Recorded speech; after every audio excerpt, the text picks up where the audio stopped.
સુરેન્દ્રનગર શહેરમાં underground cable નાખવાની કામગીરીનો પ્રારંભ કરવામાં આવ્યો છે। પ્રથમ તબક્કામાં તમામ સરકારી કચેરીઓ અને હોસ્પિટલને જોડતા વીજ વાયરોને પણ અંડરગ્રાઉન્ડ કરવાની કામગીરી શરૂ થઈ છે। ઇજનેરી વિભાગ દ્વારા ₹3 કરોડના ખર્ચે આ કામગીરીને પ્રારંભ કરાયો છે।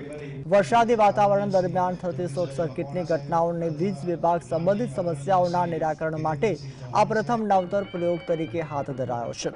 સુરેન્દ્રનગરના હટકેશ્વર ફીડર અને પાવર ફીડર બંનેના તમામ વીજ વાયરોને અંડરગ્રાઉન્ડ કરવાની કામગીરી પણ શરૂ કરવામાં આવી છે। આપણે 2 ફીડર આવરી લીધેલા છે અને બંને ફીડરો પૈકીના પાવર હાઉસ ફીડરની અંદર આપણે સરકારી હોસ્પિટલ આવેલી છે, જેનું અંડરગ્રાઉન્ડ કેબલ થતાં આપણી હોસ્પિટલને અવિરત વીજ પુરવઠો મળી રહેશે। બીજું ફીડર છે હાટકેશ્વર ફીડર, જેની અંદર આપણી તમામ સરકારી કચેરીઓ આવેલી છે અને તમામ સરકારી કચેરીઓની અંદર અવિરત વીજ પુરવઠો ચાલુ રહેવાના કારણે ગ્રાહકોને પડતી મુશ્કેલીઓમાં નિવારણ થઈ શકશે।